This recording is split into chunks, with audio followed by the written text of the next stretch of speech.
jungle. భారీ వర్షాలు మెరుపులకు కారణం కావచ్చు. మీరు బయట ఉంటే ఎప్పుడు చెట్టు కింద ఆశ్రయం పొందకండి. మీ మొబైల్ ఫోన్ని వెంటనే ఆఫ్ చేయండి లేదా ఎయిర్ప్లేన్ మోడ్లో ఉంచండి.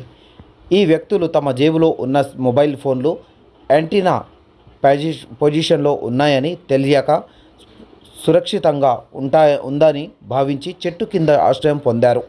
దీని గురించి తెలియని వారు ప్రాణాలు కాపాడేందుకు దయచేసి వీడియోను షేర్ చేయండి. గుర్తుంచుకోండి, ప్రతి ఉరుము 10,000 వోల్ట్లకు విద్యుత్కి సమానమని తెలుస్తోంది. చూస్తుండండి SRP News 24.